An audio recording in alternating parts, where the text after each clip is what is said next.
How are we doing, everyone, and welcome to Talking to Mod. This is the first episode. Each week we will have a new guest, from footballers, musicians, models, actors, boxers, you name it, we're going to cover it.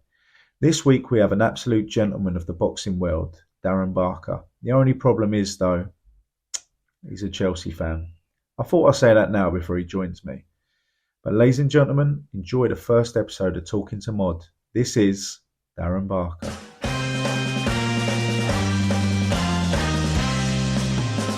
It is live, so fucking anything can happen.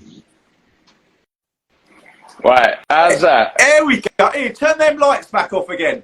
Right, how's that now? Is that all right? That's good, mate. Can you hear me? Right. I can hear you loud and clear, mate. Look, I'm outside. I'm actually, look, I'm at a bus stop. Yeah, look at that. That's commitment. Well, do you know what? Funny enough, I'm at a bus stop. I once went on a stag do. I won't go into too much detail, but from that day onwards, I've always been called bus stop wanker. So I'm saying nothing, mate. I'm saying nothing. Yeah. I'll leave that one there. But anyway, absolute pleasure, mate. I could hear everything you were saying before. When you asked how I was, I said, yeah, you know, I am on this little sobriety journey, as you are, mate. 6 months in now, feeling very good, feeling clear, feeling ambitious. You're joking. You there? I'm here, mate. I can hear you. We're having one here, mate. I couldn't really hear you there, Darren. Honestly, sorry, brother. Can you hear me now? Like, I've got full service here. I can hear you now, mate. It just keeps cutting out, man. Well, I'm full up here. I've got full service. Get on top of the bus stop. No, but listen, mate. Let's crack on into it, Darren. Do you know what made you get into boxing, mate? It was my dad, basically. My old man. He was. I'm gonna walk along here. He was a boxer, and I guess I wanted to make him proud, mate. I wanted to make him proud. I went down to the gym. I had my first fight, and bang! I was addicted. I was addicted to the feeling of winning, or I can't really explain it, mate. But it made me feel, one, that I was doing, you know, making my dad proud, and two, I just felt invincible. I felt like I was just amazed by the smell of the gym, the competition. I was just everything. I loved everything about it. I still do, and don't get me wrong. I boxed for 20 odd years. It was so hard. Like, I can't tell you how hard it was, but I'll do it all again. I would do it all again. That's good, man. I can tell you've still got such a big passion for it, mate. So who would you say your heroes were going into the sport? Well, again, my dad. My dad was my hero. He boxed as an amateur. But funny enough, I think what the kind of person that I thought epitomised what a boxer was Mike Tyson. He was an animal, exactly that. And I guess I wanted to be like Mike Tyson. I wanted to be scary. I couldn't be any further away from it. You know what I mean? I couldn't be any further away from it. But he's what I thought a warrior was, a champion was, someone that scared the life out of people. I can listen to Mike Tyson now after he's finished boxing. I can listen to him for hours. He just fascinates me, Tyson, in the way he articulates things. And yeah, honestly, mate, he I guess for me was, I wouldn't say idol, but someone I thought was somebody I wanted to emulate. Brilliant, mate. I mean, what a character he is as well. I bet he's got a few stories, isn't he? Do you know what I mean? Yeah, and I think he's very open about them. I've heard some mad ones. He was a full-blown lunatic, like full-blown nutcase. But yeah, I think he's on his journey as well. I think he's just a big weed smoker, isn't he? But he was a nutter. I don't think many can last the night out with him, mate. I tell you. No, absolutely not. So, Darren, this is what I want to know, mate. You're on the way to the ring, right? You've got a bit of U2, still haven't found what I'm looking for, blasting in the background. By the way, is there a reason you had that song? Yeah, there was. So basically, just before the world title fight, my first attempt at a world title, I lost in Atlantic City. Then I went back to Atlantic City, and Sky TV, who were broadcasting the fight back in the UK, they did a little mini documentary. It's an hour-long special on basically my build-up to the fight, a bit about me, a bit about my family, a bit about, a bit of everything really, but why I was doing it and what that world title would have meant to me. Look, a lot of people within the game who knew me know I lost my brother when I was younger. He was only 19, but he was the real talented one out of the two of us. He won the Junior Olympics, won the Youth Commonwealth Games, and he was just his heart, and he died in a car accident. And I went off the rails a little bit. I think I might have mentioned to you before. Just fucking had no respect for anyone, including myself.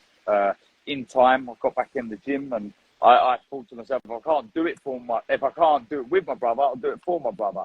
And I'd won the British, Commonwealth, European a couple of times. And the only thing that was eluding me was the world title. So Sky did this little documentary, and at the end of the documentary, before the world title fight, probably a week before it aired, they finished the doc with that song. And I remember watching it and thinking, yes, right, I still haven't found what I'm looking for. I'm that close to it. So I picked it as my ring walk, just to remind me, just to give me that extra little bit of percentage. I knew if I heard that song just before the first bell, if it did get tough, it might give me that little edge. So it was for me and for me only, that song. Mate, Darren, big respect for that, mate. Cheers, Love mate. that. Really do. And fantastic story there, mate. Honestly, that is, and you know what, going back to that, you have done your brother proud and all that, and not only your brother, you've done your whole family proud, mate. Thank you should you be very proud much. of that That means yourself, a lot, mate. and it's one of the reasons I've done it all. I didn't really ever do it for me, though I'm proud of what I achieved. It was all for them. It was all for my brother. Yeah, to hear my dad say he's proud of me, to hear my mum say she's proud of me, and I see a couple of mates on here, for them to say they're proud of me, and it means a lot. It means an awful lot. It really does. So thank you. No, I mean it, mate, honestly. So that leads me up to the next part of the question then, because it was a two-part question. So now we know what this song means, and fantastic reason, mate. Love it. So what is going through your head when you're walking to the ring? And I think after that answer, I think I know what it's going to be. Yeah. Family. The first thing, probably turn around and go back to the changing room. What are you doing, you bellend? But generally, it was, right, okay, let's fulfill a dream. Let's tick the final box. Let's put that last piece of the jigsaw in the puzzle. Let's finish what we started out to do. And that was it. It was. Yeah, I was nervous, don't get me wrong, very nervous, because I knew if I would have lost that fight, that was it. I would have retired and I never would have fought for a world title again. And I never would have been content. I mean, it sounds a little bit heavy, this, but I probably never would have been content in life. I mean it. If I didn't achieve that, it would have driven me mad. And it was funny, actually, just before, so I walked first because I was the challenger. And when I got in the ring, sort of soaking up the atmosphere, the champion then walked, Daniel Gill, and then they did the anthems, if I remember rightly. But after the anthems, he had a guy because he's champion, doing the didgeridoo, and it went on for fucking ages. He's doing this didgeridoo, and I remember it really winding me up. I was thinking, come on, I want to get going, and it was the worst thing that could have happened, because I won, but it wound me up to the point where I wanted to smash his head in. So what about, describe the feeling, mate, if you can still remember it, the last time you walked back out of the ring after your last fight, thinking, that's it now, like that is my last fight. What was going through your head, all the emotions? Well, funny enough, I won the fight, and the sorry, am I getting a bit loud? Right. Are they coming for you? I don't know. I don't know to turn the other way. Thank God. Yeah, so basically, straight after the fight, the announcement and the news was read out. Just, well, you know, couldn't believe it. But there was I was kind of upset to start with. It sounds a bit weird, but my life's work had been achieved. I'd set out to win a world title for my brother. So it sounds a bit, you know, it's a bit sad, but it's how I felt at the time. It was like letting go of my brother a little bit. And I initially dropped to the floor and cried my eyes out, because that was my initial thought. That was my first thought. You know, fuck, you know, I've done it. I've got to let go now. Which isn't the case, but that's what I felt at the time. And then I remember embracing my mum, my dad afterwards, and just like, wow, everyone, we've done it, sort of thing. They'd all been on the journey with me. We've done it. And, but I don't mind going into a little bit of detail here. With any money I'd earned up to that point, and I had some good paydays. I bought a house, and I pumped all the dough into that. So the way boxing works, you're either a mandatory challenger or voluntary challenger. Mandatory means you worked your way to the top. Number one, the champion has to fight you. Or there's a voluntary defence where the champion can pick, I think it's in the top 15 of the world, you know, someone to fight, a little bit of, you know, defence, get a defence under his belt. And I was a voluntary defence, but with a voluntary defence, they sort of say, here's how much you're getting, take it or leave it. Do you want to fight for a world title or not? And I was offered $150,000 to fight for the world title. Bearing in mind, 33% of that is withholding tax. I've got to pay my trainer, manager, the British Boxing Board of Control get a little bit. So I won the world title. I didn't have much. I didn't have much after. So when I won the title, luckily for me, my mandatory straight away was a German called Felix Sturm. He had a broadcast deal out in Germany, which meant in order for me to go to Germany, they had to pay me and pay me well. So if I'm honest, I didn't want to fight anymore. I didn't want to do it anymore. But financially, I had to fight. And it was, you know, it was tough. But I went out there, I wasn't phased at all. I thought I had enough in me to beat him, but I didn't. Anyway, long story short, I lost in my first defence, but I stand here now talking to you, Ben, very content and very happy, you know, and it feels weird saying it, but I do feel proud of myself. As I said, mate, brilliant, mate. Fantastic answers, and I'm sure a lot of people are really proud that you are opening up like that, and I love it, mate. Honestly, I can't ask for anything more. It's really, really nice of you to be like that, so thank you, Darren. Couple more boxing questions and then something totally different, but just want to say this now, so I know you're outside and I don't want you getting mobbed by the way, I'm good as gold here now. I'm dry. Obviously the service is good, so don't you're good right where you are, like, mate. Don't feel like you've got a rush, all right? I'm good as gold here. I'm always good talking about myself. Well, actually, the next few questions are talking about me. So, no. Right, let's hang up. Let's go. No, you know it, mate. You know it. So, cheers. What I want to ask is, now you're still involved in boxing, but in a different way, aren't you? Now, how is it for you now? What motivates you now? What motivates me now? Well, there's, I guess, two sides to that question, two answers, really. My family, my kids are my wealth. They're my legacy, my 4 beautiful kids, my lovely wife, my family, who just could not function, could not continue on this planet without them. They are what make me tick. They are what make me ambitious. They are what make me want to wake up every single day and be a better person. And I don't want to sound too cheesy, but that is the truth.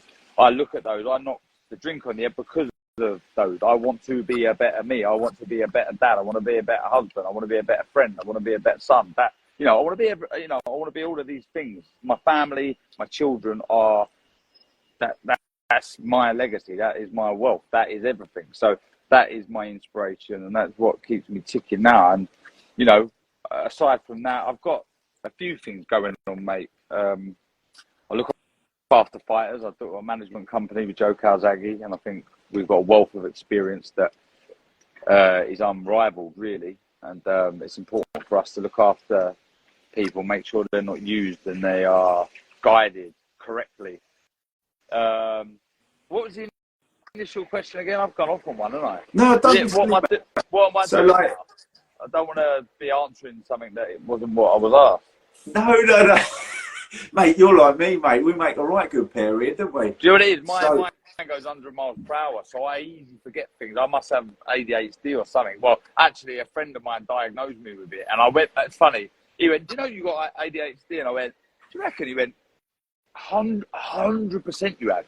I rang up my wife, right? I went, darling, you know, Chris, he reckoned I've got ADHD. And she paused for a second. You went, are you serious? I went, yeah. She went, of course you have. Of course you have.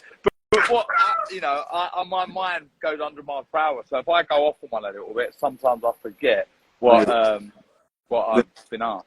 the missus says that to me sometimes. Like, we'd be laying in bed and I'll be thinking of this trick to do or something, and it'd be like 2 in the morning. I'm like, I've got to go and practice this trick. I've got to write this down. And she's like, are you all right? Do you know what I mean? Do you want to sleep downstairs on the sofa again? Yeah, I know. That's the way it works, mate. But other than that, the management company, I'm doing the commentary. I think that's what you asked what I'm up to. Yeah, the commentary. And the commentary, I mean, that for me, I'm kind of, I don't think anyone probably appreciates their job. Certainly not more than me.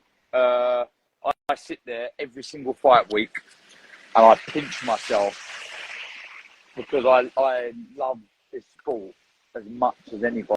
And I sit there and I get to watch these two warriors combat, and I get to call the fights, commentate on the fights, and I just, I live in the dream, mate. In that sense, I'm living the dream. So I'm kind of ticking boxes. I've got the wonderful family life. I've got the guidance with the management where I'm helping. I've got that kind of giving back sense, if you like. And then I've got, selfishly, I'm doing what I love doing, which is commentating on boxing. Brilliant, mate. So there's 2 more boxing-related questions, and the next one is there any up-and-coming fighters that we should keep an eye out for, mate? Well, I mean, I'll jump straight onto that one. And I've just got back from Sheffield. I got back on Sunday, and I was there watching a fighter called Dalton Smith. He just won the British title outright. For those who don't know, to win the British title outright, the Lonsdale belt is probably the most beautiful belt in world boxing. And you need to win it, defend it 3 times. Well, he's just won that belt outright. He beat a Scouser called Sam Maxwell, a very good fighter, and it was epic. And he's definitely one to watch. Though I wouldn't really call him a prospect now. He's probably past that, but he's still an exceptional fighter. And I mean, look, there's some very good younger fighters out there. Leighton Birchall, Nelson Birchall, 2 fighters that I look after. Jordan Reynolds is another good fighter. I mean, I think boxing is, certainly in this country, flying at the minute. There is so much talent coming through, and I think a lot of that stems from the brilliant Great Britain team that we have, or set up, or facilities, if you want to call it, in Sheffield. And we've, I think when I was an amateur, we was kind of a minnow. We didn't really expect to medal in these major tournaments. Now it's a disappointment if we don't. We're that good. And what that is, the grassroots of boxing, the amateur scene, is where your stars come from most of the time. So boxing's in a real good place, mate. And though it's hard for me to name a lot, I could name a lot of fighters, but certainly just coming fresh off of that show in Sheffield, Dalton Smith, certainly one that I feel can go all the way. Brilliant, man. Brilliant. And what advice would you give to people either wanting to get into boxing, either for fitness or for youngsters watching it who want to try and pursue a career in boxing? What advice would you give? Don't do it half-heartedly. This is not like other professions. If you don't do boxing properly, you will get beat. And if you're getting beat, it means your opponent's punching you more than you're punching in. It's simple. So, yeah, you've got to commit to this and you've got to really want it. I feel if there's any parents out there toying with the idea of, taking their kids down the gym, I think it's a great idea. I think boxing should be in schools. It teaches a lot of kids that don't have the best of upbringings, discipline, respect, controlled aggression. And I think a lot of kids, certainly in London, are missing those values, and boxing can certainly install them into most. Don't get me wrong, there are some rebellious kids that don't listen to the advice given, but I think I wasn't one of these because I had a great upbringing, but it saved a lot of people's lives. And I just feel lots more kids could do it. If you're an amateur, if you have aspirations of being a world champion, I wouldn't, I'd keep one eye on the dream, but just keep working hard, keep plugging away. My dad always said to me, I'll tell you a few things my dad said actually. The mentality of a champion is somebody who believes or has to imagine that their opponent is training harder than them. So if you've got that kind of sick mentality, you can't train hard enough in the gym. But I feel that's required to go all the way. You need that mentality. And luckily, I did have it. A little technical, but a little simple. Look, if they can't hit you, for any young fighters out there listening, if they can't hit you, they cannot win. So I think look at defence as the first point of call. Go defensive first and then work on from there. If they can't hit you, they can't win. But if they do hit you, if they hit you, hey, I'll ask you, Ben, if we and you are fighting and I hit you once, how do you beat me? Oh, I'll play dirty. I would. No, but keeping it simple, I've hit you once, how do you beat me? Try and hit you twice. There you go. You can, I think this goes for everything in life. You can overcomplicate things. Boxing isn't a complicated sport. If I hit you more than you hit me, I win the fight. So I think not overcomplicating boxing as far as the technical side of things are concerned. Certainly train hard and complicate things in the gym, but when you're in that fight, you just got to outwork your opponent. Brilliant, man. Brilliant. Now, a lot of people don't know this, and me and you didn't even know this until we first started chatting, but we've got something in common. Not only have we got something in common, but we both did it on the same football pitch. It was in the same day, in the same game, and we didn't even know. So we've both scored at Craven Cottage. I think mine was a 30, I can't remember now, I forgot about 60 No, it was a penalty. Oh, right. I thought I was in the car park when I hit it. I couldn't remember. Your penalty was better than my goal. Mine was literally on the goal line. It was a tapping, the tapping-able tap-in. But Ben, as they say, there's no such thing as a bad goal. We did. That's the little boy in the background. He's saying open up. I think, like I said, when we first talked about that we both scored at Fulham, I was like, hang about, we're probably in this. We probably both played. That was crazy, wasn't it? Sorry, that was the little one there. If you heard that, but yeah, we both ended up playing in the same charity game, and that's just so weird, isn't it? Crazy, mate. Like, it's weird how the stars align sometimes and things just happen, and these mad coincidences happen. Well, maybe I don't think they are mad. I think these are, these are little messages, little strange. Like I say, the stars align sometimes. Exactly. Now we are coming to the end, but I've asked you why boxing. I want to know this question now. Go on, mate. Why Chelsea Football Club? Funny enough, right, I'm from North London and everyone is Arsenal or Tottenham, literally. But my mum was sort of from North West and she was my only real football influence. Not heavy, but she was a Chelsea fan and I was the oldest, so that was my only influence. Yeah. I say my only influence, I had loads of football shirts. When I was a kid, I just loved football, and I get a bit stick because there's pictures of me wearing other football kits now, and they say, "Hey, shit, Chelsea fan, blah, blah, blah." But when I started secondary school, it's when I started really becoming a proper. From year 7, there was a friend of mine back then who was a Chelsea fan, and because of my mum's link to Chelsea, she used to stand in the shed. So I started supporting Chelsea. We used to go down to Hatton Garden, we used to go to Harlem, the old training ground. I think QPR uses it now, near Heathrow. We used to go down there once a week. So we ended up starting to get quite friendly with the players and that. And that was it, really. That was the first time, I think, when I really got the bug for football. But wow, I belong to Chelsea. I'm a Chelsea fan. And that was that, yeah. Brilliant, mate, brilliant. And now, as I said, I don't want to keep you from, because in a minute you're going to get mobbed asking for selfies and autographs and all that. That's why I've done it in my house, mate, because I don't want to get pestered. But I want to ask you this, mate. What does the future hold for you? Good question. That is a good question. I don't know. I'm not content, that's for sure. I'm not finished. Even though I said there, I feel like my life's work was to win a world title. I'm not done yet. I'm not done. There's something. I'm not aware of it yet, but something will present itself to me at some point, and I'm sure it would all make sense. The obvious, though, I want to, continue to be as good a husband, dad as I can be.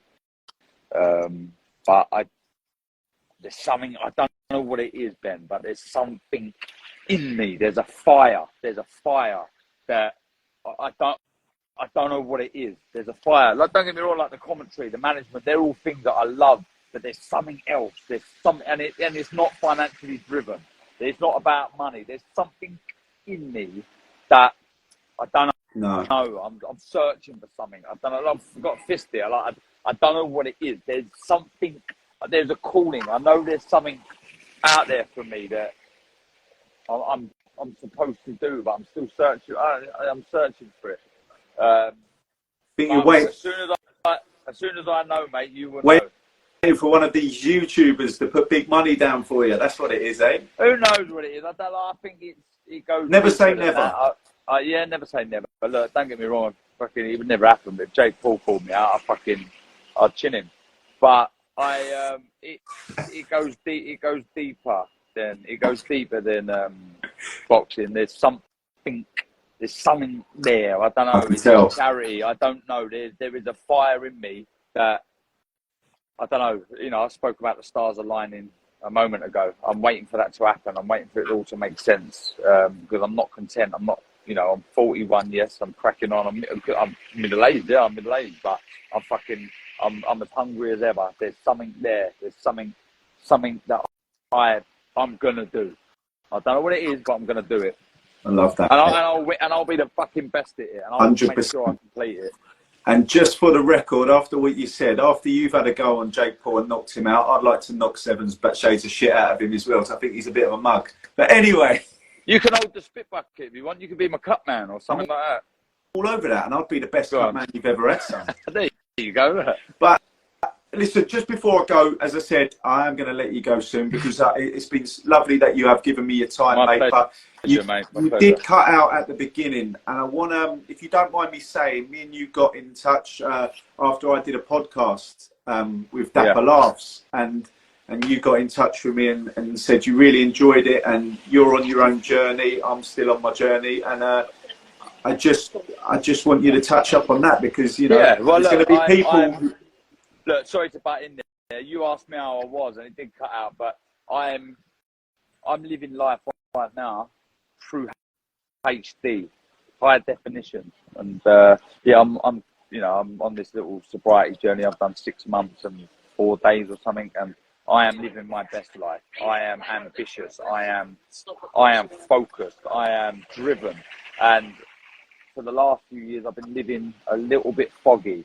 And not living at my best, not being the best husband, not being the best dad, not being the best son, not being the best commentator, not being the best manager. Now, the last 6 months, I'm being a better everything, and I am just in awe of the way I'm feeling. I'm buzzing off of it. Don't get me wrong, I've had a brilliant time drinking. And doing silly things. There's stories that I don't regret. There's stories that I value. But I'm 41 now. I've 4 kids. You lived your life. I've lived through it. And my mum's just said, "You're always the best son." Thanks, mum. Is that your mum? Yeah, party. Oh, yeah, brilliant. What's her name? Anyone, Jackie. So anyone wants any balloons done, any cakes made, or any party decorations. Follow my mum partying her heart. She is the best. She is the governor. She makes the best balloon arches, does everything. She is the best mum in the world. That's brilliant.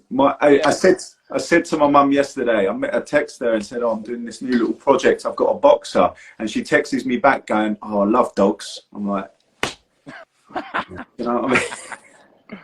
But listen, I am going to let you go now. But there's no way in the world I can let you go without showing you a trick, really, is there? Right, by the way, I'm going to blow smoke up your backside now. Like, you are incredible, mate. Incredible. Your journey, your story was what led me to reach out, DM you, and get your number and have a chat with you, because it was inspiring, mate. It was really inspiring, and it's given me focus, I guess. And Thank you. You know, like, it was brilliant. And professionally, you are shit up, mate. You are shit up. Like that last one, right? It fucking does my head in. Was It's one behind witchcraft. the kettle? It's witchcraft, mate. You're a fucking wizard. You are a wizard. How are you doing this? You have been sent from fucking another planet. You're an alien. You're an alien. That's it. You're an alien. You're not human. The thing is, I don't know whether to do the trick now, because if I get it wrong, that's going to be all blowing me up for no reason now, isn't it? All right. Well, I'll say he used to be the bollocks. He used to be.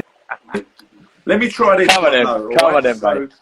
Listen, this is either going to be the best trick you've ever seen. It's going to be the worst one I've ever attempted. But listen, we're going to give it a go. On this deck of cards, I've got Stickman. All right. Yep. And his name's Lennon.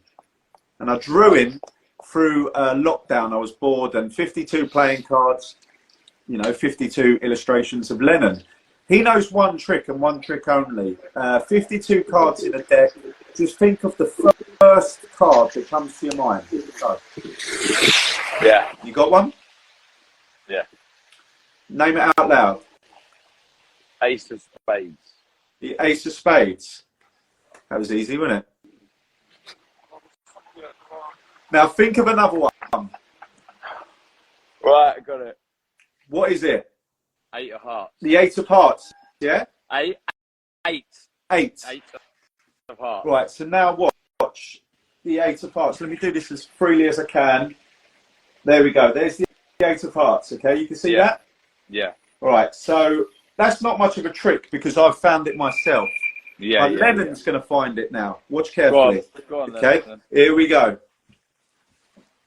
Watch carefully. And there he goes. He goes in his cannon. He throws the cards. He catches one, and that is the Eight of Hearts.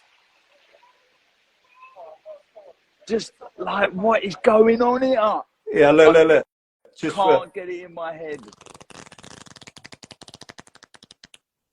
How have you done that? How have you done that? Stop it. But listen, man, it's been an absolute pleasure, and I want to thank you. My head's gone. How have you done that? Listen, I want to thank you, Darren, for spending time with me outside. My absolute pleasure, mate. I look forward to. We've actually, well, other than the football match, never actually properly met in person. So I look forward to that day, mate. 100%. But listen, thank you once again, mate. I really mean it, and you opened up there a lot, and there's going to be people who didn't know that you were on this sobriety journey who are going to relate to that and think, well, if he's doing it, I'm going to do it. So I just want to thank you for doing that, mate, because trust me, you're going to help a lot of people out there, brother. Nice one, mate. It's been an absolute pleasure. Thank you. Thanks for having me on. Thank you so much. I'll drop you a text later. Thanks for your time. Go on, mate. All the best. God bless you, mate. Thank you. Big love. So there we go. I mean, what a fantastic first guest. An absolute gentleman who talks from the heart. He's inspired by his family. He's driven to do more. I think that's a bit like me. I'm never happy with where I am, and I'm really happy with how that went for a first guest. So thank you everyone who joined me. Again, Darren Barker, what a legend. And I look forward to seeing you next time on Talking to Mod. God bless you all. Thank you.